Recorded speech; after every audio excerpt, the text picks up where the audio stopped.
Hi guys, जैसा कि आपने वर्ल्ड ऑफ इमोर्टल सीरीज के पिछले एपिसोड में देखा, जियो चैन ट्री वैली से पंगा ले लिया होता है और उसने उस ट्री वैली को जला भी दिया होता है, जिसे फिर से रिस्टोर करने के लिए ट्री वैली के लीडर को खुद ही आना पड़ता है। और फिर उन्होंने अपने लीडर की पोजीशन को मिस लिनर को दे दिया होता है, क्योंकि उनको अपने पावर को बढ़ाना होता है ताकि वह आने वाले खतरों को टाल सके, और खुद डीप कल्टीवेशन में चले गए होते हैं। अब आगे तो नेक्स्ट एपिसोड के स्टार्ट में हम शूरेन वैली का सीन दिखाया जाता है, जहां गो फैमिली के सोल्जर हाथों में वाइन का बोतल लिए हुए जा रहे होते हैं और बात कर रहे होते हैं कि मिस लिनर ने एक सुपर अलायंस बनाया है जिसमें काफी पावरफुल फोर्सेस शामिल है। अगर वह इतना पावरफुल होकर भी जियो चैन को पकड़ ना सकी तो समझो कि जियो चैन कितना ज्यादा पावरफुल होगा। जिस पर उसका दूसरा बंदा बोलता है कि यह जियो चैन काफी चालाक है और ये जियो चैन है कौन। जिस पर पहला सोल्जर बताता है कि जियो चैन वही लड़का है जिन्होंने हमारे यंग मास्टर को काफी बुरी तरीके से मारा था और उनका एक हाथ भी काट दिया था। तभी उनके सामने गू फैमिली के एल्डर आ जाते हैं जो उन्हें रोक देते हैं और बोलते हैं कि यंग मास्टर गुओ लुओ ने पहले ही काफी सारा ड्रिंक पी लिया है और उसे ज्यादा ड्रिंक पीने की कोई जरूरत नहीं है, तुम सब यहाँ से चले जाओ। जिस पर वह सभी वहाँ से चले जाते हैं। फिर हम यंग मास्टर गोलुओ को देखते हैं जो कि शराब पीते हुए उस केन को फेंक देता है, जो कि काफी गुस्से में लग रहा होता है क्योंकि जियो चैन इसको काफी बुरी तरीके से मारा होता है और साथ ही एक हाथ भी काट दिया होता है।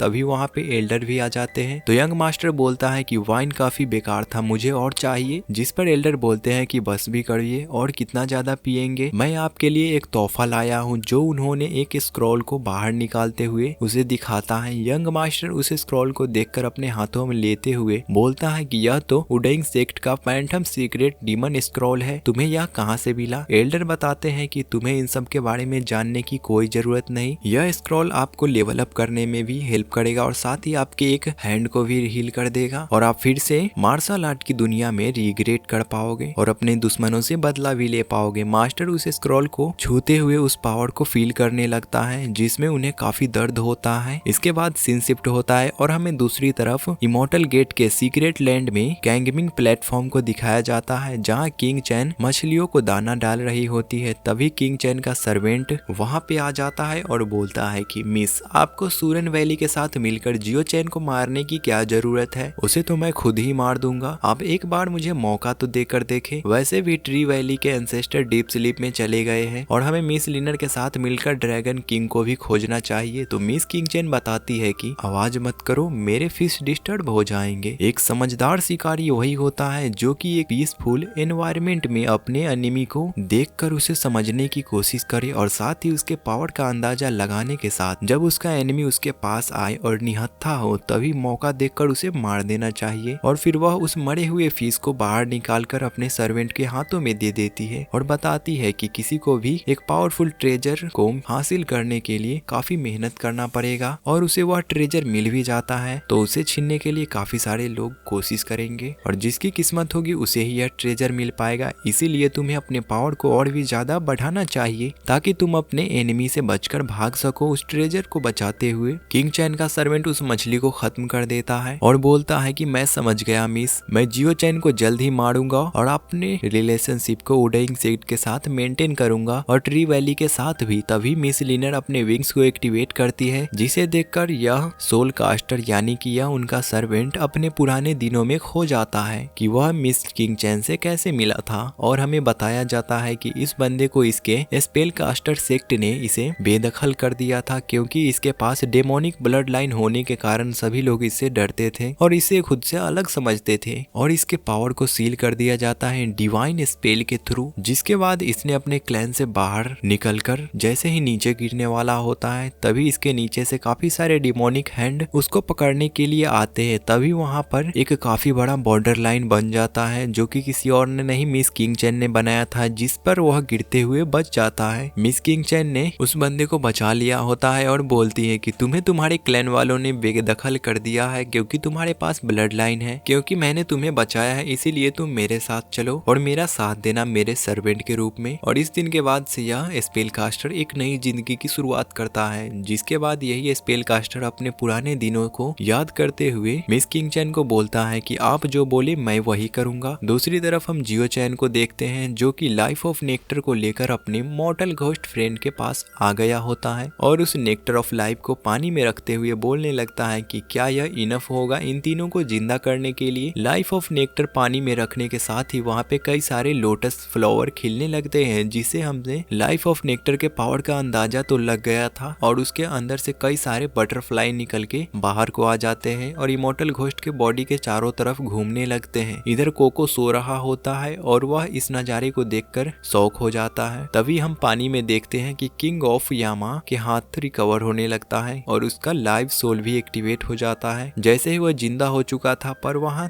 2 इमोर्टल्स अभी भी मरे होते हैं। पर तभी उन तीनों के नीचे से एक बड़ी लोटस अपीयर होने लगती है। उन तीनों को अपने अंदर रखते हुए चारों तरफ से उन्हें कवर कर लेती है। जिस दौरान उन तीनों का बॉडी रिकवर हो रहा होता है और लोटस के पेटल्स खुलने के बाद वह तीनों सही सलामत जिंदा होते हैं। उन सभी का पावर भी बढ़ चुका था और साथ ही उनका सोल भी प्यूरिफाई हो चुका था और उन दोनों का भी सोल फायर वापस आ चुका था, जिससे तीनों जिंदा हुए थे। तीनों अपने आप को सही सलामत और जिंदा देखकर काफी खुश होने लगते हैं और जियो चैन को शुक्रिया अदा भी करते हैं। और किंग ऑफ रिकार्नेशन तो जियो चैन के गले मिलने लगता है और दोनों इमोर्टल घोस्ट उसके चारों तरफ घूमने लगते हैं और खुशी मनाने लगते हैं। जियो चैन बोलता है कि फाइनली दोस्तों, तुम सब जिंदा हो गए हो। मुझे मालूम नहीं था कि यह लाइफ ऑफ नेक्टर इनफ होगा तुम तीनों को जिंदा करने के लिए। इधर कोको सो रहा होता है और अपने नाक से बुलबुले छोड़ रहा होता है। इमोर्टल घोस्ट जब कोको को देखता है तो वह तो हैरान हो जाता है और मरने का एक्टिंग करते हुए जमीन पे सो जाता है, जो कि दिखने में काफी फनी लग रहा होता है क्योंकि यह सब एक पेट से डर रहे होते हैं। जियो चैन जैसे ही देखता है कि वह तीनों सो गए हैं तो वह बोलता है कि किंग यामा तुम उठो, तुम्हें डरने की कोई जरूरत नहीं है। फिर किंग यामा उठते हुए उसे जल्दी से वहाँ से ले जाता है क्योंकि कोको सो गया होता है, जिसके कारण किंग ऑफ यामा को डर नहीं लगता। किंग ऑफ यामा जियो चैन को एक गुफा में लेकर आता है। यहाँ आने के बाद जियो चैन को समझ में आ चुका था कि इन तीनों ने मिलकर उसे फंसाया है, क्योंकि जब इन्होंने उस ड्रैगन ट्री को देखा था तो खुद न जाकर बल्कि जियो चैन को भेज दिया था ताकि कोको को लगे कि उसके ड्रैगन ट्री को जियो चैन ने चुराया है, जिसके सारा इल्जाम जियो चैन पे लग जाता है। यह सब जानने के बाद जियो चैन उनसे पूछने लगता है कि तुम सब ने मिलकर मुझे चोर बनाने की कोशिश की, तुमने मेरे साथ ऐसा क्यों किया? और वह किंग यामा से पूछने लगता है कि तुम बताओ ऐसा क्यों किए। तभी वहाँ पे कोको का आवाज सुनाई देने लगता है, जिसे सुनकर वह तीनों फिर से मरने का एक्टिंग करने लगते हैं। यह सब देखकर जियो चैन हंसने लगता है और बोलता है कि अच्छा ठीक है दोस्तों, इस चोरी का इंजाम मैं खुद से सर पे लूंगा, तुम सब चिंता मत करो, कोको तुम्हें कुछ नहीं करेगा, इसीलिए तुम सब डरना बंद करो और मेरे साथ चलो, नहीं तो मैं कोको को फिर से तुम्हारे पास ला दूंगा। फिर हम दूसरी तरफ काफी सारे बंदों को देखते हैं जो कि एक लिटिल ट्री मैन के साथ आए होते हैं। एक बंदा बोलने लगता है कि जियो चैन को मारने का नोटिस सुपर अलायंस ने जारी किया है, हमें लगता है कि बहुत सारे लोग भी आए होंगे और जियो चैन जरूर ही उस पहाड़ के पीछे छुपा होगा, क्योंकि वैसे भी जियो चैन काफी सारे कांड किए हुए हैं जिसका रिवेंज लेने के लिए काफी सारे लोग भी आए हैं। और सभी लोग काफी तेजी से दौड़ते हुए उस तरफ बढ़ने लगते हैं और बोलते हैं कि जो भी जियो चैन को मारेगा उसे काफी सारा रिवॉर्ड और सुपर अलायंस का सपोर्ट मिलेगा। दूसरी तरफ हमें लिंग सेन को दिखाया जाता है जो कि वाइन एलिमेंट कंट्रोल करने वाला एक स्पेल कास्टर होता है, जो कि मॉर्टल ट्रांसफॉर्मेशन के 3rd लेवल का कल्टीवेटर होता है, जो कि अपने बंदों के साथ जियो चैन को पकड़ने के लिए आया होता है ताकि उसे इनाम मिल सके। पर जैसे ही उसके काफी सारे बंदे आगे बढ़ने लगते हैं, पर लिंग फैन उन्हें रोक देता है और बोलता है कि भूलो मत, जियो चैन इतना चालाक है और इतने काफी सारे पावरफुल बंदों को भी चकमा दे चुका है, तो तुम उसके सामने क्या हो, हमें सोच समझ के आगे भागना चाहिए, इसीलिए हमें ध्यान से वहाँ पर चुपके जाना चाहिए। दूसरी तरफ काफी सारे बंदे गुफा के अंदर पहुंच गए होते हैं, लेकिन वहाँ पे कई सारे ट्रैप्स बिछे होने के कारण वह सभी जैसे ही आगे बढ़ते हैं उनके ऊपर काफी सारे ट्रैप से बुरी तरीके से अटैक होने लगते हैं। कई बंदे मारे जाते हैं। यहाँ पे काफी सारे बड़े बड़े पत्थर इनके बॉडी के ऊपर गिर रहे होते हैं, जिससे काफी सारे लोग नीचे दब के मर जाते हैं और जो लोग बच जाते हैं उनके ऊपर बैम्बू ट्री से हमला होने लगता है, यानी कि बम्बू एरो से, जिस अटैक से काफी सारे लोग बुरी तरीके से मारे जाते हैं। और जो लोग बच जाते हैं उनको मारने के लिए तीनों इमोर्टल घोस्ट सामने आते हैं और सभी पर अटैक करके उन्हें खत्म कर देते हैं। यह नजारा लिंग फैन अपने बंदों के साथ चुप के देख रहा होता है और पीछे से गुफा में घुसने का इशारा देता है और सभी लोग गुफा में पहुंच जाते हैं, पर वहाँ पे जियो चैन कहीं दिख नहीं रहा होता है। लिंग फैन जियो चैन को खोजने लगता है। आखिरकार उन्हें जियो चैन मिल जाता है, जो कि एक पेड़ के ऊपर सोया होता है, जिसके साथ कोको भी काफी मजे से स्वैग में सो रहा होता है। यह सब देखकर जियो चैन बोलने लगता है कि क्या यार, तुम सब मुझे आराम भी नहीं करने देते, तुम सबको किस बात की जल्दी है। यह सब सुनकर सभी सभी बंदे उसके ऊपर अटैक करने को बढ़ते हैं, पर लिंग फैन उन्हें रुकने का इशारा बोलता है क्योंकि आगे ट्रैप बिछा हो सकता है, पर वह बंदे रुकते नहीं है और उसके ऊपर अटैक करने को बढ़ते हैं, जिसके कारण जियो चैन अपने ट्रैप्स को एक्टिवेट कर देता है। तभी वहाँ पे कई सारे अटैक के कारण धूल मिट्टी फैल जाता है। इन धुओं का इस्तेमाल करते हुए जियो चैन एक बंदे से फाइट करके उसका स्वॉर्ड छीन लेता है और सभी पे अटैक करने लगता है, जो कि दिखने में काफी खतरनाक लग रहा होता है और कुछ पल में ही उसने काफी सारे बंदे को खत्म ही कर दिया होता है। पर तभी उसके ऊपर लिंग फैन हमला कर देता है, पर जियो चैन अपने मिस्टीरियस गोल्डन इंस्क्रिप्शन के शील्ड से बच जाता है। तभी लिंग फैन अपने वाइंड मैनिपुलेशन टेक्निक को एक्टिवेट कर हवा में फ्लोट करने लगता है और अपने पावर को गैदर करने लगता है। यह नजारा देखकर जियो चैन समझ चुका था कि यह एक स्पेल कास्टर है। लिंग फैन उसके ऊपर काफी पावरफुल अटैक कर देता है, पर जियो चैन अपने पावरफुल पंच से ही उसके अटैक को डॉज करता हुआ उसके तरफ बढ़ने लगता है और उसके स्टमक में काफी पावरफुल पंच मार देता है, जिससे वह पीछे जाकर गिरता है। कोको भी उसके ऊपर अटैक कर देता है और जियो चैन के कंधे पे आकर बैठ जाता है। जियो चैन किंग फैन के बॉडी के ऊपर पैर रखते हुए बोलता है, बताओ आखिरकार तुम्हें मुझे मारने के लिए किसने बोला और किसने भेजा है तुम्हें? तो लिंग फैन बताता है कि ट्री वैली ने तुम्हें मारने के लिए वांटेड नोटिस जारी किया है, जिससे जो भी जियो चैन को मारकर उनके सामने लाएगा उन्हें ट्री वैली के साथ ज्वाइन करने का मौका मिलेगा और साथ ही उन्हें सपोर्ट और कुछ रिवॉर्ड भी मिलेगा। यह खबर सुनकर काफी सारे अलायंस के लोग तुम्हें मारने के लिए यहाँ पे आने वाले हैं, जो तुम्हें खोज रहे हैं। जियो चैन पूछने लगता है कि वह कौन है। लिंग फैन बोलता है कि उनमें से कई सारे लोग पावरफुल क्लैन से है और फ्लाइंग डैगर सेक्ट भी उनके साथ है, और फैंटम स्पिरिट जो कि वेस्टर्न ट्राइब से है, और साथ ही गोलुओ जो कि गू फैमिली का एक यंग मास्टर है। गोलुओ के नाम सुनकर जियो चैन समझ चुका था कि वह यही बंदा है जिसका उसने पिछले बार एक हाथ काट दिया था। फिर वह बोलने लगता है कि यह इंसान एक नंबर का बेशरम है, कितना भी उसे मारूं पर वह समझ नहीं पा रहा कि वह मुझसे नहीं जीत सकता। जियो चैन बोलता है कि मैं तुम्हें जीने का एक चांस दे रहा हूँ, तुम यहाँ से चले जाओ और सभी को इत्तला कर देना कि मैं वहाँ पे आने वाला हूँ और सभी से अकेले फाइट करूंगा। इसी के साथ जियो चैन उसे बाहर पकड़ के ले आता है और बोलता है कि सभी को खबर कर दो कि मैं कल सभी अलायंस को चैलेंज करने वाला हूँ और उन सभी को बोल देना कि मैं उनसे यहाँ से 30 माइल्स दूर नॉर्थ वेस्ट में एक जगह पे सभी से मिलूंगा। यह सुनकर लिंग फैन हैरान हो जाता है और बोलता है, क्या तुम सच में उन सभी अलायंस से एक साथ फाइट करने वाले हो? तभी वहाँ पे मिस किंग चैन का सर्वेंट रेनडियान आ जाता है और बोलता है कि क्या तुम्हें सच में लगता है कि तुम सभी अलायंस से जीत पाओगे? मैं चाहूँ तो तुम्हें खुद मार सकता हूँ और तुम खुद ही अपने मौत को दावत दे रहे हो। चाहूँ तो मैं भी तुम्हें मार सकता हूँ, लेकिन मुझे मारने की इजाजत नहीं है। जब से ऊपर से ऑर्डर आएगा तभी मैं मारूंगा तुम्हें। तब तक मैं तुम्हारे ऊपर नजर रखूंगा। जब तक मैं तुम्हें मार नहीं देता तब तक मैं तुम्हारा पीछा नहीं छोड़ूंगा। यह सब कहने के बाद वह वहाँ से चला जाता है। जियो चैन अपने दोस्तों से बोलने लगता है कि तुम लोगों ने काफी अच्छा किया कि यहाँ पे काफी सारे ट्रैप्स लगा दिए हैं, नहीं तो यहाँ पे काफी बड़ी मुश्किल पैदा हो जाती और यहाँ पे काफी पावरफुल वॉर भी स्टार्ट हो जाता। तुम सब लोग काफी इंटेलिजेंट हो और हमें इन्हीं सभी को जल्दी से जल्दी खत्म करना होगा, क्योंकि वांटेड नोटिस जारी होने के बाद काफी सारे अलायंस के लोग हमें मारने के लिए आएंगे। जितना जल्दी हो सके हमें यहाँ से निकलना होगा और उन सभी को एक साथ मारना होगा, जिससे कि यह किस्सा जल्दी से जल्दी खत्म हो जाए। और फिर थोड़ी देर बाद वह सब कहीं और जाने लगते हैं, जिस दौरान कोको तो उछलते हुए काफी तेजी से आगे चल रहा होता है, पर जियो चैन उसे धीरे धीरे चलने को बोलता है। चलते चलते जियो चैन सभी से बोलने लगता है कि हम लोगों को रहने के लिए एक सही ठिकाना खोजना होगा, क्योंकि यह ठिकाना सभी को मालूम चल चुका है, इसीलिए हमें यहाँ से जल्दी से निकलना होगा और इससे पहले कि कोई हमें खोज ले हमें काफी तेजी से बढ़ते हुए कहीं पे छुपना होगा। तभी उन सभी को पहाड़ी के नीचे से काफी जोरों से चिल्लाने की आवाज सुनाई देने लगती है। वह सब जब नीचे झांकते हैं तो वहाँ पे उसे वही मॉन्क मिलता है जो कि उसे कुछ समय पहले एक टापू पे मिला था, जो कि अपने बड़े भाई को खोजकर उसे अपने पीठ पे लादे हुए भाग रहा होता है। ऐसा लग रहा होता है कि उसका भाई मारा जा चुका है। तभी उसके ऊपर कोई अपने बॉक्स से हमला कर देता है, जिससे वह मॉन्क नीचे गिर जाता है और तभी उस बॉक्स से एक काफी पावरफुल डेमोनिक स्वॉर्ड निकलता है। यह स्वॉर्ड किसी और का नहीं बल्कि स्वॉर्ड डीमन की होती है, जो कि अपने स्वॉर्ड को हाथ में पकड़ते हुए बोलने लगता है कि तुमने मेरे चैलेंज को एक्सेप्ट नहीं किया और तुम यहाँ से भाग रहे हो, तो तुम्हें क्या लगता है कि मैं तुम्हें इतनी आसानी से जाने दूंगा और मुझसे तुम बच के भाग जाओगे? तुम्हें यह सोच भी कैसे लिया? और उसके ऊपर काफी पावरफुल स्लैश अटैक कर देता है। तभी वहाँ तेजी से आकर जियो चैन ने अपने मिस्टीरियस गोल्डन शील्ड को एक्टिवेट कर लिया होता है और उसके अटैक को डॉज करने की कोशिश करने लगता है, पर वह स्लैश काफी पावरफुल होता है, जिससे उसका शील्ड भी चकनाचूर होकर टूट जाता है। वह काफी घायल हो जाता है और पीछे जाकर जाकर गिरता है। मोंक उसे यहाँ पर देखकर काफी खुश होने लगता है और बोलता है कि ब्रदर जियो चैन, क्या तुम ठीक तो हो ना? जियो चैन बोलता है कि हाँ मैं ठीक हूँ, पर तुम अपना ध्यान रखो क्योंकि यह बंदा मुझे काफी ज्यादा पावरफुल लग रहा है। मोंक बोलता है कि यह स्वॉर्ड डीमन है जो कि काफी पावरफुल है, तुम्हें इससे बच के रहना होगा क्योंकि यह किसी भी हालत में अपने एनिमी को छोड़ता नहीं। स्वॉर्ड डीमन इन दोनों की तरफ बढ़ने लगता है और बोलता है कि तुमने मेरे अटैक को डॉज किया, लगता है कि तुम भी कुछ इंटरेस्टिंग बंदे लग रहे हो। अगर तुम में दम है तो चलो मुझसे फाइट करो और मुझसे बच के भाग के दिखाओ। अगर तुमने मेरे अटैक को डॉज कर दिया तो मैं तुम्हें छोड़ दूंगा, लेकिन तुम्हें मुझे हराना होगा। तुम अपना इतना पावर से लेकिन मुझे नहीं हरा पाओगे, इसीलिए फाइट के दौरान तुम अपने फुल स्ट्रेंथ का यूज करना। इधर यह सभी लोग स्वॉर्ड डीमन से फाइट करने के लिए रेडी हो जाते हैं और तभी king Yamaha king of reincarnation को एक जोरदार लात मारते हैं जिससे वह धरती के नीचे जाते हुए और एक जाइंट स्टैचू के हाथों को काटकर सीधा उस स्वॉर्ड डीमन के ऊपर गिरा देता है। स्वॉर्ड डीमन को यह मालूम चल पाता पर उससे पहले ही उसके ऊपर गिर जाता है, पर स्वॉर्ड डीमन उसे देखते हुए उसे काट देता है जिसके कारण वहाँ पे काफी सारा डस्ट यानी कि धुआं हो जाता है, जिसका फायदा उठाते हुए जियो चैन के साथ सभी लोग वहाँ से भाग चुके होते हैं। पर स्वॉर्ड डीमन काफी गुस्सा में लग रहा होता है और वह बोलता है,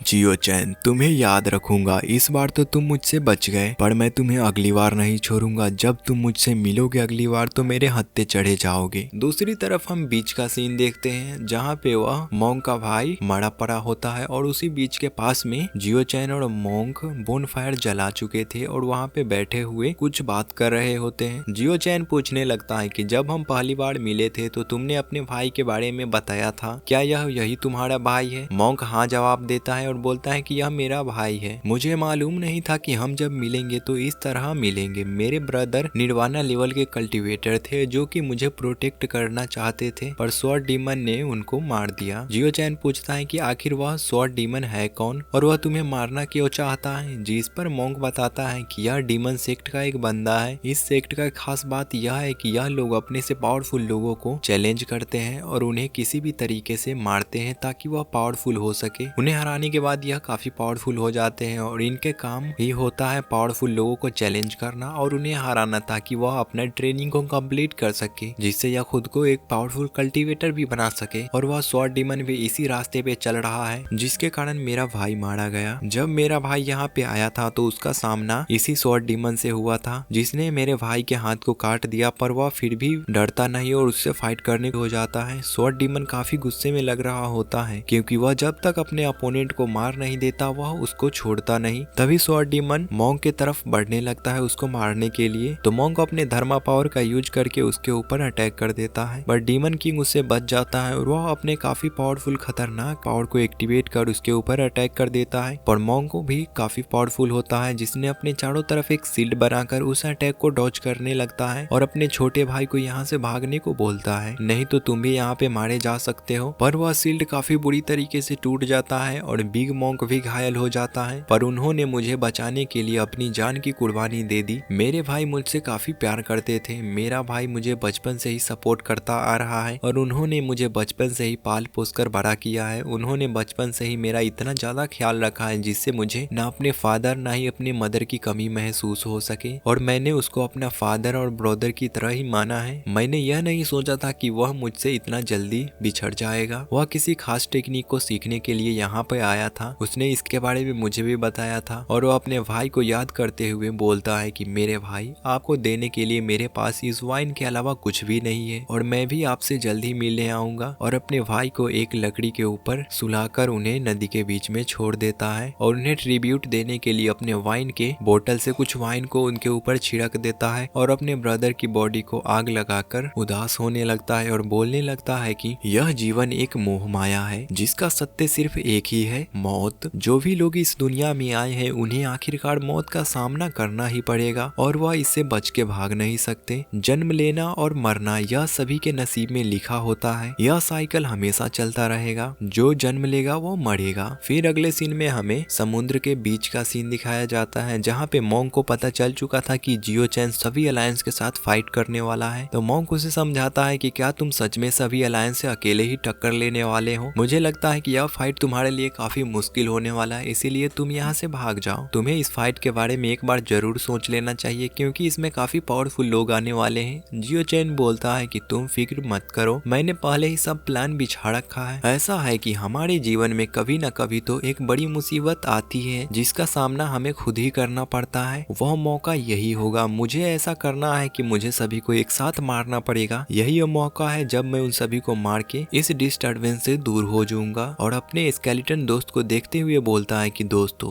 तुम सब मेरी एक मदद करो। दूसरी तरफ समुद्र में काफी हलचल मच रहा होता है और एक गुफा के अंदर हम उसी गू फैमिली के यंग मास्टर गोलुओ को देखते हैं जो कि उस फैंटम डिमन स्क्रॉल को प्रैक्टिस कर रहा होता है, जिसके कारण उसका दूसरा हाथ भी रिकवर हो चुका था। वह काफी दिखने में खतरनाक लग रहा होता है, बिल्कुल एक डीमन की तरह, और इसका कल्टीवेशन पहले से बढ़ चुका था और यह दिखने में बिल्कुल एक डीमन की तरह लग रहा होता है क्योंकि इसका आई भी डीमन की तरह होता है और इसका आई काफी ग्लो कर रहा होता है। तो इसी खतरनाक सीन के साथ यह एपिसोड एंड होता है। तो गाइस वीडियो कैसी लगी कमेंट करके जरूर बताएं। वीडियो को लाइक एंड चैनल को सब्सक्राइब करना ना भूले। मिलते हैं किसी और न्यू वीडियो में, तब तक के लिए बाय। तो गाइस वीडियो को बनाने में काफी मेहनत लगती है, इसीलिए आपको इस वीडियो को लाइक तो करना जरूर बनता है। मिलते हैं किसी न्यू वीडियो में।